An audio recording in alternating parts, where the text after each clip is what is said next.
आज के আমরা কোষ চ্যাপ্টারে পরবর্তী অংশটা দেখব।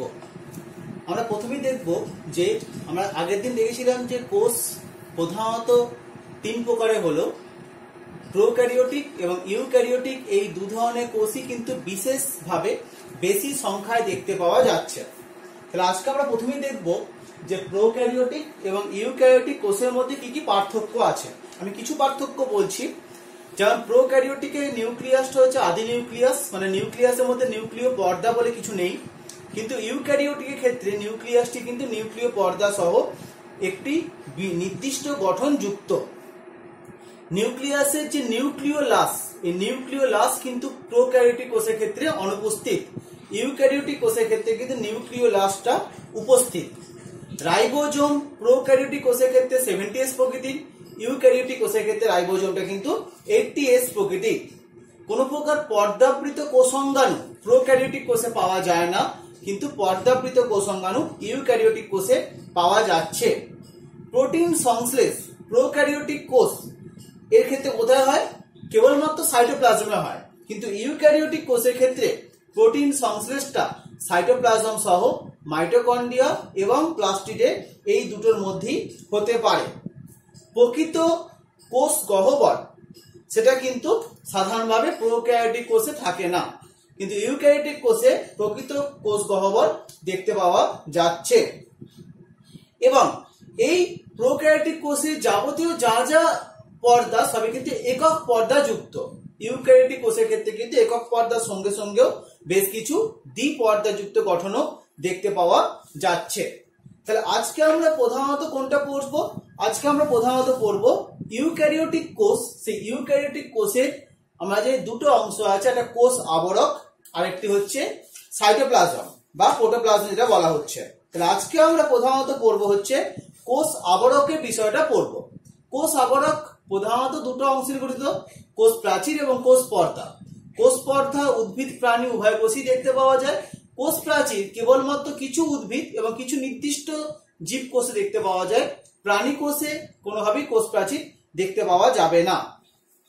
এবার কখনো কখনো এই কোষ প্রাচীরের বাইরের দিকে আরো একটা পর্দা দেখতে পাওয়া যায়, যার নাম দেওয়া হয় গ্লাইকোক্যালিক্স, বা এটাকে অনেক সময় আরেকটা নাম কি বলা হয়?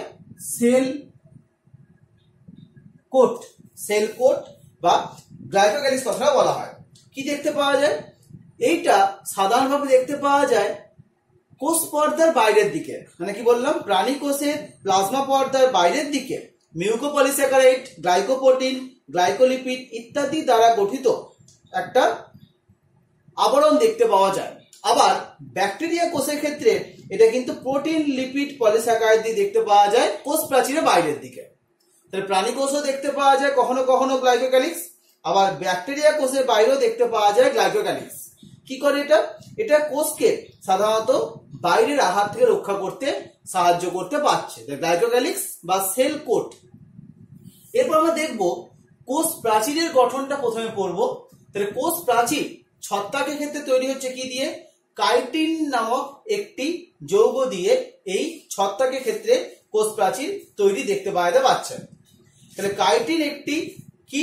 কাইটিন এক ধরনের পলিমার। সেই কাইটিন দিয়ে তৈরি হচ্ছে ছত্রাকের কোষ প্রাচীর। শৈবালের ক্ষেত্রে তৈরি কি দিয়ে হচ্ছে? সেলুলোজ, ম্যানান, গ্যালাকটান, ক্যালসিয়াম কার্বোনেটের কিছু ক্রিস্টাল, এই সব দিয়ে তৈরি হচ্ছে শৈবালের ক্ষেত্রে। আবার উদ্ভিদের ক্ষেত্রে তৈরি হচ্ছে কি দিয়ে? Cellulose, hemicellulose, pectin, lignin, protein, suberin ইত্যাদি তৈরি হচ্ছে উদ্ভিদ কোষের ক্ষেত্রে। তা দেখলাম আমরা ছত্রাকের ক্ষেত্রে কোষ প্রাচীর গঠন এক ধরনের, শৈবালের ক্ষেত্রে এক ধরনের, আবার উদ্ভিদের ক্ষেত্রে এক ধরনের। আমরা আজকে যেটা প্রধানত পড়বো উদ্ভিদ দেহের কোষ প্রাচীর কিভাবে কি দিয়ে তৈরি হয় না তৈরি হয়। আমরা কোষ বিভাজন চ্যাপ্টার দেখেছি যে কোষ বিভাজিত হওয়ার সময় সাইটোকাইনেসিস সময় একটা কোষ প্রাচীরের স্তর সৃষ্টি হয়, যার নাম হচ্ছে মধ্যচ্ছদা। তাহলে সাইটোকাইনেসিসের সময় এই কোষের যে স্তর সৃষ্টি হচ্ছে তার নাম হচ্ছে মধ্যচ্ছদা। এই মধ্যচ্ছদাটা দুটো কোষের মাঝামাঝি অবস্থান করছে। অর্থাৎ আমরা বলতে পারি যে যদি আমরা এরকম দুটো পাশাপাশি কোষ আমরা আঁকার চেষ্টা করি, এই দুটো পাশাপাশি কোষের মাঝে কিন্তু একটাই মধ্যচ্ছদা থাকবে। তাহলে এই মধ্যচ্ছদা কিভাবে তৈরি হচ্ছে? মধ্যচ্ছদা বলতে পাওয়া যাচ্ছে এক প্রকার আন্তঃকোষীয় ধাত্র। তাহলে কি বললাম? মধ্যচ্ছদা এক প্রকারের আন্তঃকোষীয় ধাত্র এবং এই মধ্যচ্ছদাটা কি দিয়ে তৈরি হয়? ক্যালসিয়াম পেকটেট, ম্যাগনেসিয়াম পেকটেট এই সকল উপাদান দিয়ে কিন্তু এই মধ্যচ্ছদা তৈরি হয় এবং দুটো পাশাপাশি কোষকে সংযোগ রাখতে সাহায্য করে মধ্যচ্ছদা। এই মধ্যচ্ছদাটা তৈরি কিভাবে হয় বলেছিলাম আমরা কোষ বিভাজন চ্যাপ্টার সাইটোকাইনেসিসে পড়েছি যে গলগি বস্তু থেকে উৎপন্ন হয় ভেসিক্যাল, ফ্রাগমোপ্লাস্ট, সেল প্লেট ইত্যাদির মাধ্যমে মধ্যচ্ছদা তৈরি হচ্ছে। এই মধ্যচ্ছদার দুদিকে এখানে ছবি দেখানো আছে, ভেতরের লালটা হচ্ছে মধ্যচ্ছদা, মধ্যচ্ছদার দুদিকে যে নীল লেয়ারের যে স্তরটা আঁকা হয়েছে সেটা প্রাথমিক কোষ প্রাচীর। তাহলে মধ্যচ্ছদার দুদিকে কিছু কোষীয় বস্তু জমা হয় এবং কোষীয় বস্তু জমা হয়ে যে প্রাচীর তৈরি করে তার নাম হচ্ছে প্রাথমিক কোষ প্রাচীর। এটা পাতলা এবং ভেদ্য, অর্থাৎ গৌণ কোষ প্রাচীরের তুলনায় এটা কিন্তু পাতলা। গৌণ প্রাচীরটা পরে আসছে, তাহলে গৌণ প্রাচীরের তুলনায় এই প্রাচীরটা কিন্তু পাতলা এবং এটি স্থিতিস্থাপক। এটি কিন্তু স্থিতিস্থাপক। স্থিতিস্থাপক মানে কি? যার ইলাস্টিক ক্যাপাসিটি আছে। তাহলে এই কোষ প্রাচীরটা 1 থেকে 3 মাইক্রোমিটারের চওড়া হয়। কি কি দিয়ে তৈরি হয়? সাধারণভাবে সেলুলোজ, হেমিসেলুলোজ বা কখনো কখনো সুবেরিন, পেকটিন ইত্যাদি উপাদানও এখানে দেখতে পাওয়া যাচ্ছে। তাহলে এই প্রাথমিক কোষ প্রাচীর যেটা বললাম, এই কোষ প্রাচীরটা কিন্তু কখনো কখনো দেখতে পাওয়া যাচ্ছে যে ছত্রাকের ক্ষেত্রে আগেই বললাম কাইটিন দিয়েও নির্মিত দেখতে পাওয়া যাচ্ছে। প্রাথমিক কোষ প্রাচীরের পর অর্থাৎ প্রাথমিক কোষ প্রাচীরের উপরের দিকে তৈরি হচ্ছে গৌণ কোষ প্রাচীর। তাহলে যদি আমরা কোষের সাইটোপ্লাজমের নিউক্লিয়াসের দিক থেকে প্রাচীরগুলো দেখি তখন দেখব কিন্তু গৌণ কোষ প্রাচীর, তার বাইরের দিকে প্রাথমিক কোষ প্রাচীর, তার বাইরে মধ্যচ্ছদা। আবার যদি গৌণ কোষ প্রাচীরের উপরে প্রগৌণ কোষ প্রাচীর থাকে তাহলে প্রগৌণ কোষ প্রাচীর কিন্তু সবচেয়ে ভিতরের দিকে থাকবে, অর্থাৎ সাইটোপ্লাজমের দিকে থাকবে প্রগৌণ কোষ প্রাচীর, তার বাইরে গৌণ, তার বাইরে প্রাথমিক কোষ প্রাচীর এবং সবচেয়ে বাইরে দেখতে পাওয়া যাবে মধ্যচ্ছদা। তাহলে গৌণ কোষ প্রাচীর কি?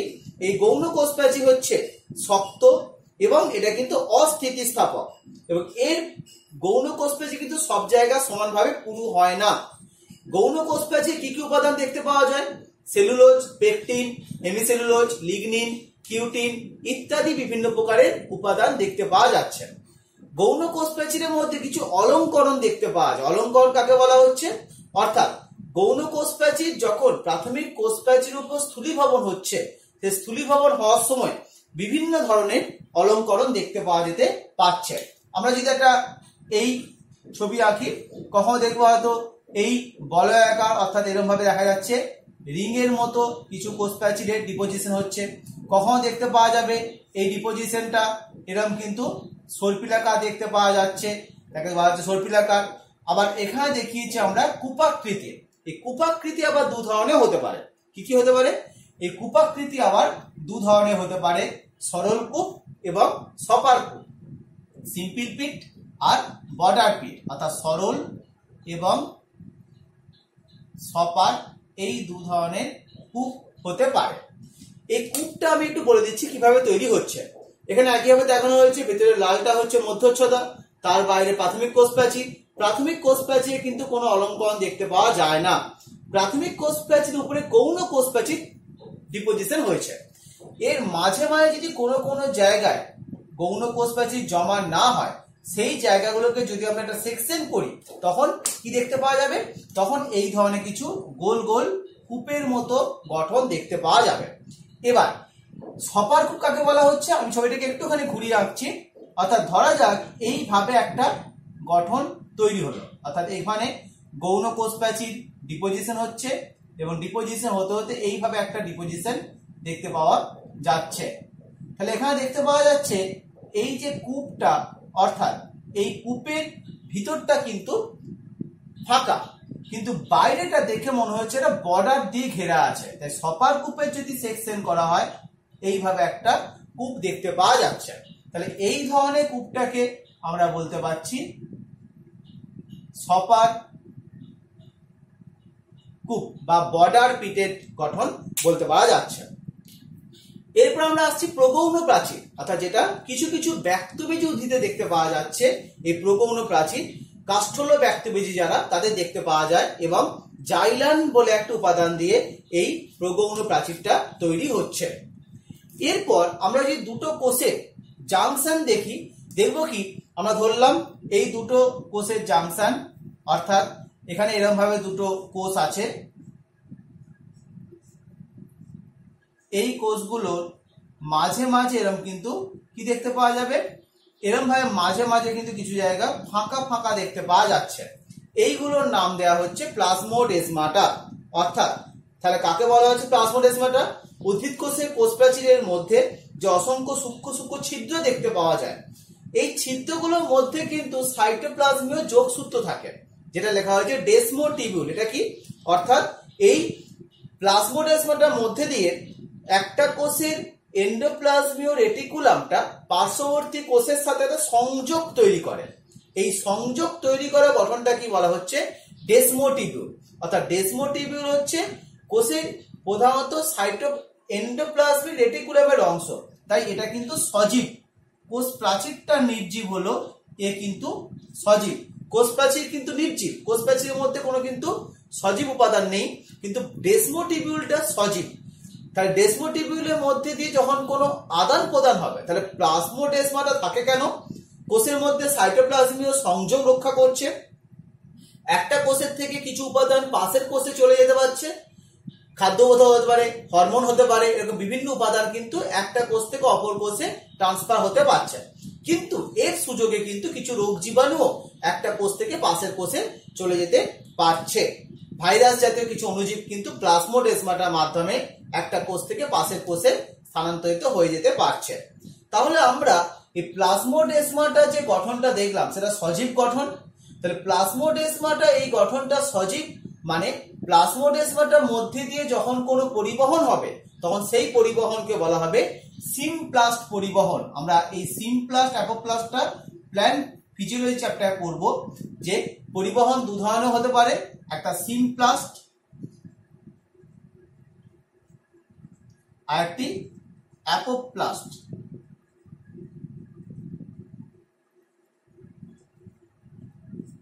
সিমপ্লাস্ট মানে কি বললাম? সজীব পরিবহন। মানে ধরলাম প্লাজমোডেসমাটা বাদ দিয়ে যদি কোষ প্রাচীরের মধ্যে দিয়ে কিছু উপাদান যাতায়াত করে, যেহেতু কোষ প্রাচীর ভেদ্য উপাদান, তাহলে কোষ প্রাচীরের মধ্যে দিয়ে কিছু উপাদান যাতায়াত করতে পারে। প্লাজমোডেসমাটা ছাড়া যদি অন্য জায়গা দিয়ে যায় তখন সেটা হবে অ্যাপোপ্লাস্ট। কিন্তু প্লাজমোডেসমাটার মধ্যে দিয়ে যদি যাতায়াত করে তখন তার নাম হবে সিমপ্লাস্ট। তা সিমপ্লাস্ট মানে সজীব অংশের মধ্যে পরিবহন, অ্যাপোপ্লাস্ট মানে নির্জীব অংশের মধ্যে পরিবহন। তাহলে কোষ প্রাচীরের কাজ কি? কোষ প্রাচীর কি কি কাজ উদ্ভিদ দেহে করতে পারছে? প্রথমেই হচ্ছে একটা নির্দিষ্ট আকার আকৃতি প্রদান করতে পারছে, দৃঢ়তা প্রদান করতে পারছে, যেহেতু অনেক বাইরের আঘাত থেকে কোষ প্রাচীরকে রক্ষা করতে পারছে। কোষ প্রাচীরটা অতিরিক্ত জলের নির্গমনটাকে রোধ করে দিতে পারছে, কারণ কখনো কখনো কোষ প্রাচীরের বাইরে সুবেরিনীয় উপাদান বা মোম জাতীয় উপাদান দেখতে পাওয়া যায়, যেটা কিন্তু কোষের বাষ্পমোচনের হার বা উদ্ভিদের বাষ্পমোচনের হারটা কিন্তু অনেকটাই নিয়ন্ত্রণ করতে পারছে। আবার কোষ প্রাচীরের মধ্যে প্লাজমোডেসমাটার থ্রু দিয়ে কিন্তু সাইটোপ্লাজমীয় কানেকশন দুটো কোষের মধ্যে হতে পারছে। তাহলে কোষ প্রাচীরের পরাণু গঠন বলতে আমি প্রধানত বললাম সেলুলোজ, কারণ সেলুলোজে উপাদানটাই বেশি। হেমিসেলুলোজ আসলে একটি হেটারোজেনাস পলিস্যাকারাইড, যার শৃঙ্খল প্রধানত গ্লুকোজ বা জাইলান দিয়ে তৈরি হচ্ছে। তাহলে এই সেলুলোজ শুধুমাত্র গ্লুকোজ দিয়ে তৈরি হয়। হেমিসেলুলোজের ক্ষেত্রে কিন্তু গ্লুকোজের সাথে গ্যালাক্টোজ বা ম্যানোজ ইত্যাদি কিছু শর্করাও দেখতে পাওয়া যাচ্ছে। তাহলে আমরা প্রধানত সেলুলোজের গঠনটা দেখব, বা সেলুলোজ কিভাবে কোষ প্রাচীরের প্রধান অংশ তৈরি করে। গ্লুকোজ গুলো নিজেদের মধ্যে বিটা 1,4 গ্লাইকোসাইডিক বন্ধনী দ্বারা যুক্ত হচ্ছে। এই বিষয়টা কি? একটা গ্লুকোজের 1 নাম্বার কার্বনের সাথে পাশের গ্লুকোজের 4 নাম্বার কার্বনে একটা বন্ধনী হচ্ছে, যেটা জল বেরিয়ে গিয়ে বন্ধনী হচ্ছে। বায়োমলিকিউলস আমরা ডিটেইলসে বন্ধনীগুলো দেখবো। এই বন্ধনীর নাম হচ্ছে গ্লাইকোসাইডিক বন্ধনী। তাহলে এরকম 500 থেকে 15,000টা গ্লুকোজ মিলে তৈরি করছে সেলুলোজ, যে সেলুলোজের ডায়ামিটার হচ্ছে অ্যাপ্রক্স 8 অ্যাংস্ট্রমের কাছাকাছি। তাহলে এরকম 100 থেকে 170টা সেলুলোজ পরপর যুক্ত হয়ে তৈরি করছে মাইসেলিন। তাহলে কি বললাম? 100 থেকে 170টা সেলুলোজ পরপর যুক্ত হয়ে তৈরি করছে মাইসেলি।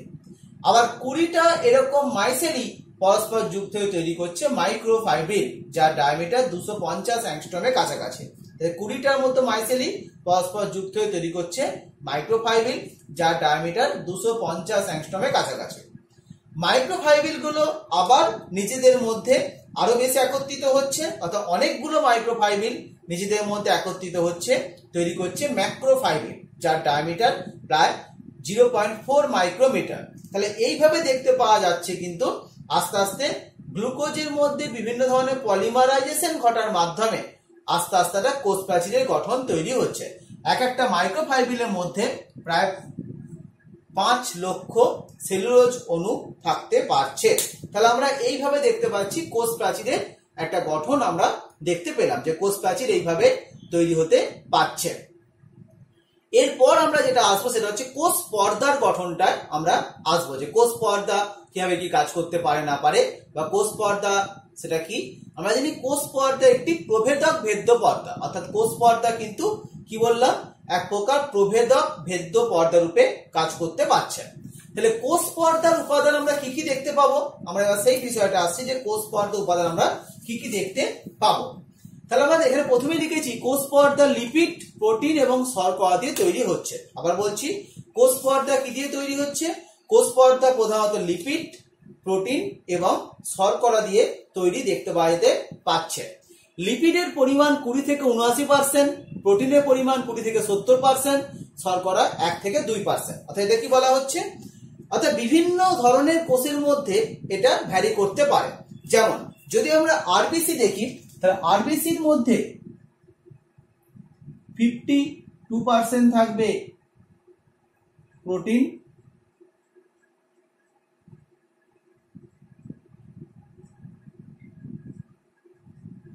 তাহলে কি বললাম, আরবিসির মধ্যে দেখতে পাওয়া যাবে প্রায় 52% প্রোটিন আর 40% লিপিড। তাহলে এটা কিন্তু নির্দিষ্ট কোষের ক্ষেত্রে নির্দিষ্ট, কিন্তু বিভিন্ন প্রাণী কোষের ক্ষেত্রে এটা কিন্তু ভ্যারি করতে পারে, লিপিড এবং প্রোটিনের উপাদানটা ভ্যারি করতে পারছে। তাহলে এই লিপিড গুলো কি কি প্রকারে হতে পারে? লিপিড আমি দুটো লিখেছি, ফসফোলিপিড আর কোলেস্টেরল।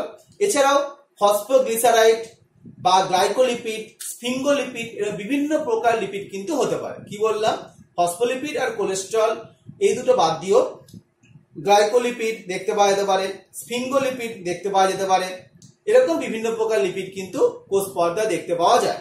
প্রোটিন গুলো কিন্তু বিভিন্ন ধরনের হতে পারে, অর্থাৎ প্রোটিন গুলো প্রধানত আর্জিনিন এবং লাইসিন যুক্ত অ্যামাইনো অ্যাসিড দিয়ে তৈরি হয়।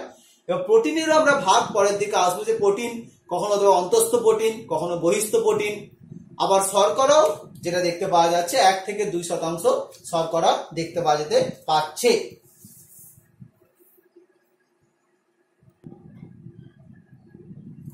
আমরা দেখছিলাম যে কোষ পর্দা, এই কোষ পর্দার গঠনের মধ্যে দেখলাম লিপিড, প্রোটিন, শর্করা ইত্যাদি থাকতে পারে, এবং কিছু ধাতব আয়নও এই কোষ পর্দার মধ্যে দেখতে পাওয়া যেতে পারছে। এবার এই কোষ পর্দার বেশ কিছু মডেল আমরা দেখব, যে মডেলের মধ্যে আমরা দেখতে পাচ্ছি স্যান্ডউইচ মডেল, একক পর্দা মডেল এবং ফ্লুইড মোজাইক মডেল। তাহলে কাকে বলা হচ্ছে স্যান্ডউইচ মডেল, বা স্যান্ডউইচ মডেল অনুযায়ী কোষ পর্দার গঠনটা কিরকম দেখতে পাওয়া যাচ্ছে? এই স্যান্ডউইচ মডেলের প্রবক্তা হচ্ছেন বিজ্ঞানী ড্যানিয়েলি। 1935 খ্রিস্টাব্দে এই স্যান্ডউইচ মডেলটি দিচ্ছেন।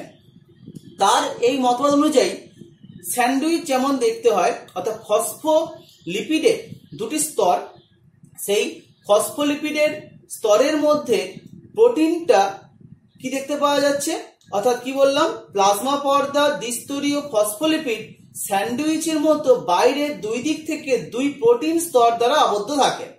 স্যান্ডউইচ মডেল কি বলা হচ্ছে, যে মাঝে দেখতে পাওয়া যাচ্ছে কোনটা, লিপিডটা, এবং বাইরের দুদিকে দেখতে পাওয়া যাচ্ছে প্রোটিনটা। অর্থাৎ স্যান্ডউইচ মডেলে বলা হচ্ছে কি, যে দ্বিস্তরীয় ফসফোলিপিড, ফসফোলিপিডের দুটো স্তর যেমন আঁকা হয়েছে, সে দুটো স্তরই আছে, কিন্তু বাইরের দিকে পুরো প্রোটিন, আবার এদিকেও পুরো প্রোটিন, মানে দুদিকে প্রোটিন দিয়ে সেটা কিন্তু স্যান্ডউইচের মতো অবস্থান করতে পারছে। এর পরবর্তীকালে এই মডেলটাকে পরিবর্তন করে বিজ্ঞানী রবার্টসন দিচ্ছেন 1959 খ্রিস্টাব্দে একক পর্দা মডেল। তিনি কি বলছেন, প্রোটিন, লিপিড, প্রোটিন দিয়ে তৈরি হচ্ছে। অর্থাৎ তিনি বলছেন একক পর্দা মডেলটা দিচ্ছেন, স্যান্ডউইচ মডেল থেকে একটু পাল্টে দিচ্ছেন।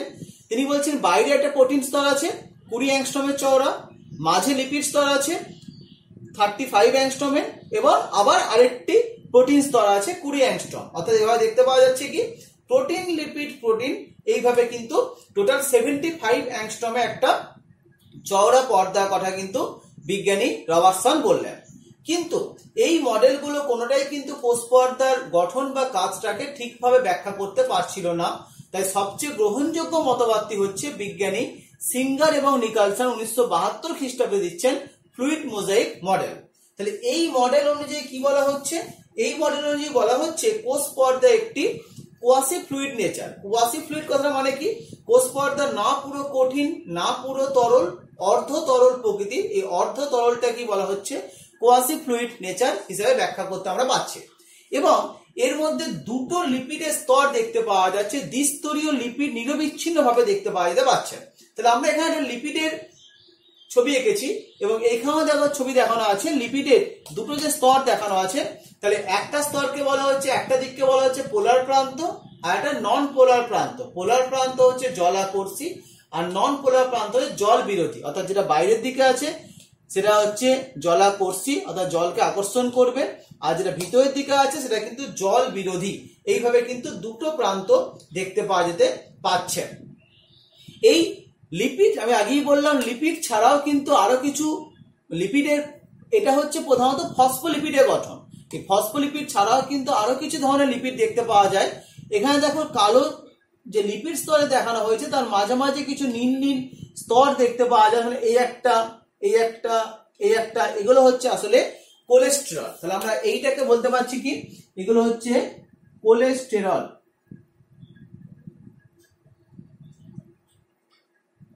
আর এইগুলো হচ্ছে প্রধানত ফসফোলিপিড।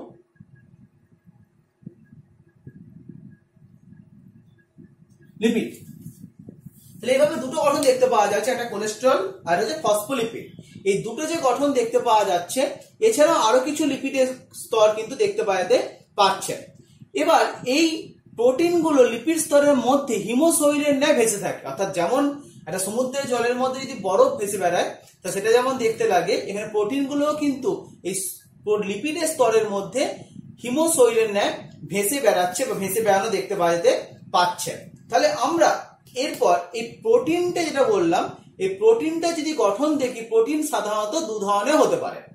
অন্তস্থ প্রোটিন, যে প্রোটিনগুলো একদম ভিতরের দিকে আছে, আর একটা বহিস্থ প্রোটিন। তাহলে কি বললো? অন্তস্থ প্রোটিন আর বহিস্থ প্রোটিন। তাহলে অন্তস্থ প্রোটিনগুলো কি হতে পারে?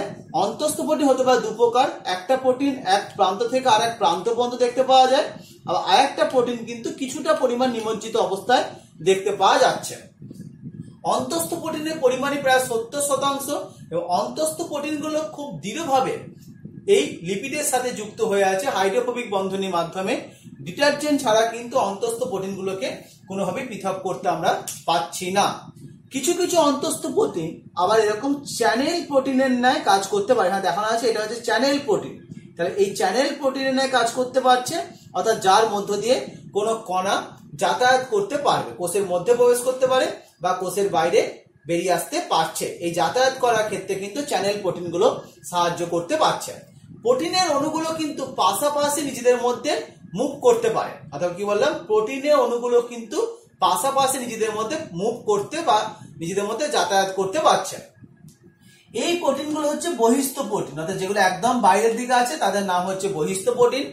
বহিস্থ প্রোটিনগুলো ফসফোলিপিডের যে হেড, এই যে বললাম ফসফোলিপিডের হেড বা মস্তক দেখতে পাওয়া যাচ্ছে, এই ফসফোলিপিডের হেডের সঙ্গে কোভ্যালেন্ট বন্ধনীর সাহায্যে এবং ট্রান্স মেমব্রেন প্রোটিনের সাথে নন কোভ্যালেন্ট বন্ধনীর দ্বারা যুক্ত দেখতে পাওয়া যাচ্ছে। তাহলে কোভ্যালেন্ট বন্ধনী এবং নন কোভ্যালেন্ট বন্ধনী দুটো বন্ধনী কিন্তু বহিস্থ প্রোটিনে দেখতে পাচ্ছি। আমরা এই যে ছবিটা এঁকেছি, এই ছবিটা একদম সিম্পল একটা ছবি, যদিও কোষ পর্দার গঠনটা কিন্তু আরো একটা কমপ্লেক্স গঠন এবং অনেকটা বেশি কিন্তু কমপ্লেক্সিটি ভাবে কিন্তু গঠনটা দেখতে পাওয়া যাচ্ছে। লিপিডের স্তরগুলো কিন্তু নিজেদের মধ্যে ফ্লিপ ফ্লপ মুভমেন্ট করতে পারে, এই ব্যাপারটা ইম্পর্টেন্ট। অর্থাৎ এই যে অর্ধতরল সংগঠন দেখতে পাওয়া যাচ্ছে, এই লিপিড অণুগুলো কিন্তু এক স্তর থেকে আর এক স্তরে কিন্তু যাতায়াত করতে পারছে বা নিজেদের মধ্যে স্থান পরিবর্তন করতে পারে। এই স্থান পরিবর্তন থেকে আমরা বলছি ফ্লিপ ফ্লপ মুভমেন্ট দিয়ে আমরা এটাকে ব্যাখ্যা করতে পারছি। এরপর দেখানো আছে এই যে কিছু লাল লাল উপরের দিকে কিছু চেনের মতো বা শৃঙ্খল দেখানো আছে, এগুলো হচ্ছে আসলে গ্লাইকোপ্রোটিন, অর্থাৎ এইগুলো কিছু কার্বোহাইড্রেটের শৃঙ্খল। এই যে কার্বোহাইড্রেটের কিছু শৃঙ্খল দেখানো আছে, এই কার্বোহাইড্রেট অণুগুলো হতে পারে অলিগোস্যাকারাইড।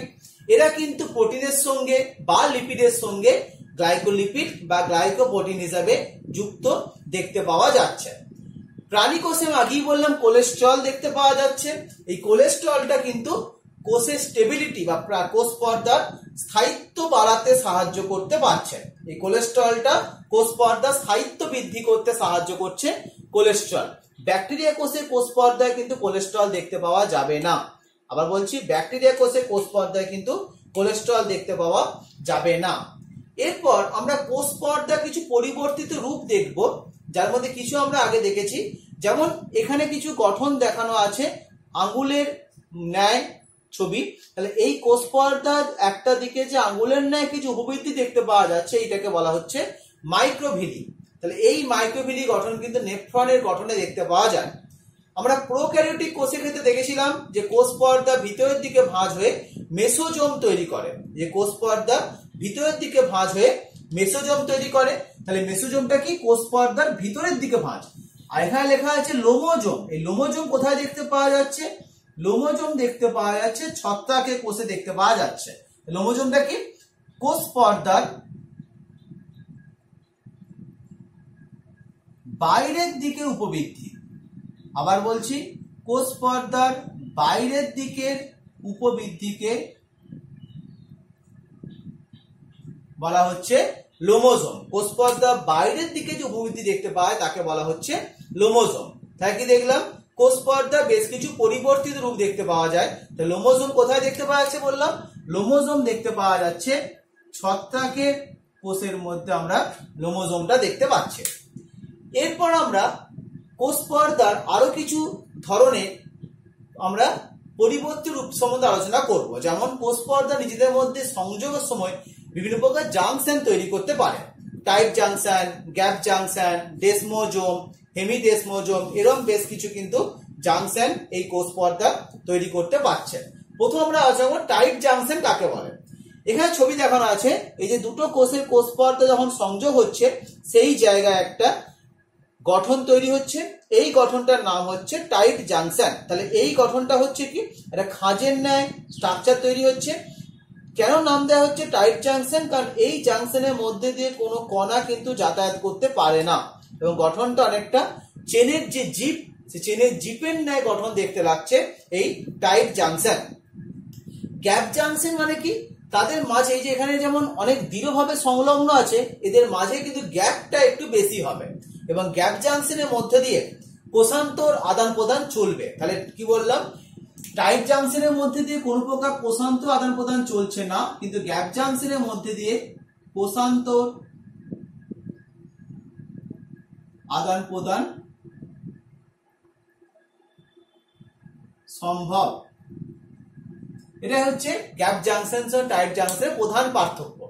ডেসমোজোম, তার অপর নাম হচ্ছে ম্যাকুলার অ্যাডহারেন্স। ডেসমোজোম এর অপর নাম কি বললাম? ম্যাকুলার অ্যাডহারেন্স। তার ডেসমোজোম বা ম্যাকুলার অ্যাডহারেন্স জিনিসটা কি? এটা হচ্ছে এই যখন দুটো প্রাণী কোষের কোষ পর্দা সংযোগ হবে, এই সংযোগ স্থানে বেশ কিছু কোষ বস্তু জমা হচ্ছে, জমা হয়ে চাকতির মতো গঠন তৈরি করছে এবং এই চাকতির মতো গঠনটার মধ্যে কি দেখতে পাওয়া যাচ্ছে? মিউকোপলিস্যাকারাইড আছে, প্রোটিন আছে, এরকম বেশ কিছু, এবং তার সঙ্গে কিছু ফাইব্রিল তন্তু দেখতে পাওয়া যাচ্ছে। তাহলে কি বললাম? মিউকোপলিস্যাকারাইড, প্রোটিন এবং বেশ কিছু ফাইব্রিল তন্তু নিয়ে এই ধরনের চাকতির মতো গঠন তৈরি হচ্ছে, তাকে নাম দেওয়া হচ্ছে ডেসমোজোম। এই ডেসমোজোমের এক পাশের কোষ পর্দা যদি অধিক পরিমাণে স্থূল এবং কোলাজেন প্রোটিন দিয়ে নির্মিত হয় তখন তার নাম হচ্ছে হেমিডেসমোজোম। তাহলে কি বললাম? ডেসমোজোমের এক পাশে কোষ পর্দা যদি অধিক স্থূল এবং কোলাজেন দিয়ে নির্মিত হয় তখন তার নাম হচ্ছে হেমিডেসমোজোম। এই ডেসমোজোমে আবার কিছু ভাগ আছে, বেল্ট ডেসমোজোম, স্পট ডেসমোজোম, যদিও ওগুলো আমাদের অত ডিটেলসে দেখতে হবে না, আমাদের মেনলি এই চার প্রকারের সংযোগ আমাদের দেখে রাখতে হবে শর্ট কোশ্চেনের জন্য। এরপর দেখবো আমরা কোষান্তর মধ্য পরিবহন বা কোষ পর্দার মধ্যে কি কি প্রকারের পরিবহন দেখতে পাওয়া যাচ্ছে। আমরা জানি কোষ পর্দা হচ্ছে প্রভেদক ভেদ্য পর্দা। আমরা পর্দা বিভিন্ন ধরনের হতে পারে। অভেদ্য পর্দা, যেমন পর্দা হতে পারে কি, অভেদ্য পর্দা হতে পারে, প্রভেদক ভেদ্য,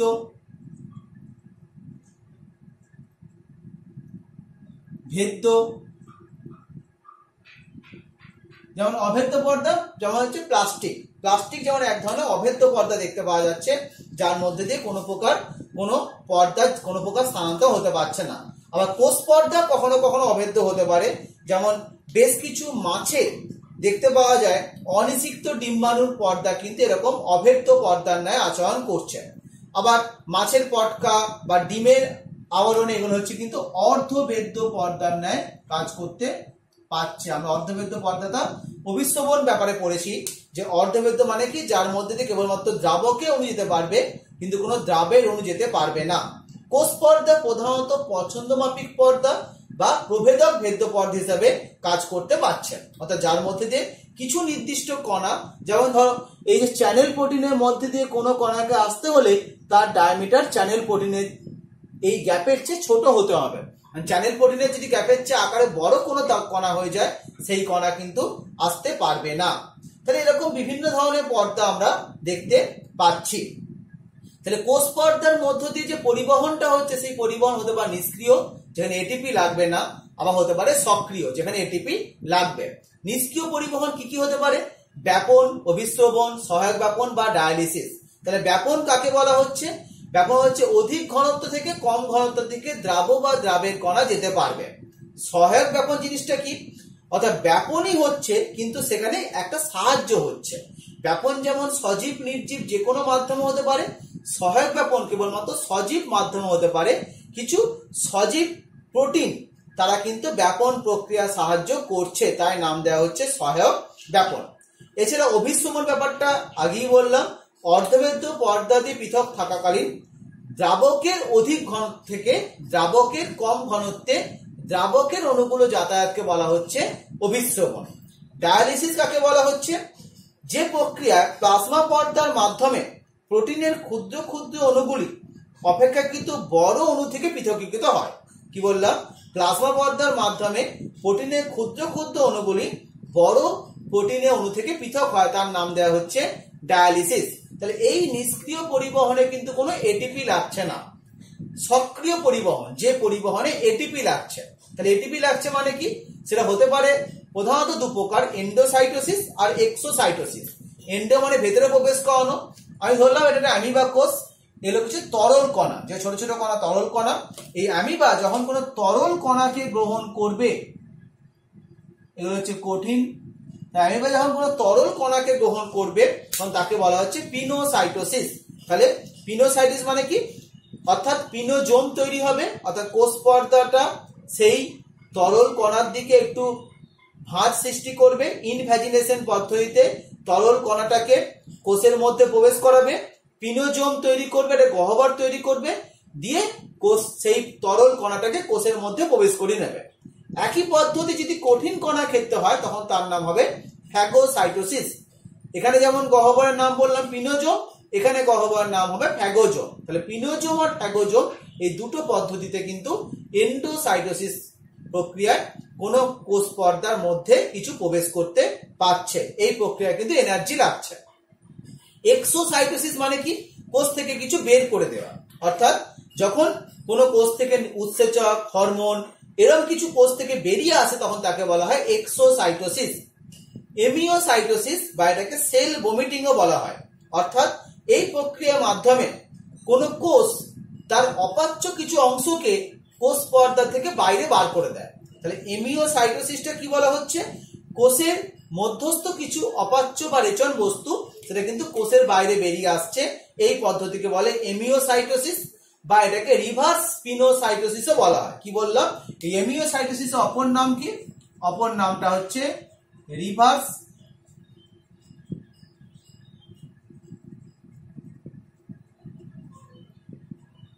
পিনোসাইটোসিস। এরপর আমরা কোষ পর্দা যদি কাজ সম্বন্ধে আলোচনা করি, তাহলে আমরা কোষ পর্দা অলরেডি গঠনটা ডিটেলসে বললাম। কোষ পর্দার কাজ আকৃতি প্রদান করা, যান্ত্রিক দৃঢ়তা প্রদান করা, এই যে বিভিন্ন প্রকার পদার্থের আদান প্রদানে সাহায্য করা, আবার বেশ কিছু কোষাঙ্গাণুর গঠন তৈরি কিন্তু কোষ পর্দা থেকেই হয়। কোষের যে ক্ষরণ হয়, প্রোটিন যা হরমোন তৈরি করতে পারে, উৎসেচক তৈরি করতে পারে, এই ক্ষরণটাও কিন্তু কোষ পর্দা দিয়ে হতে পারে। তাহলে আমরা এইভাবে কিন্তু কোষ পর্দা এবং কোষ প্রাচীরের টোটাল ডিটেলস গঠনটা আমরা এখানে এইভাবে পড়লাম।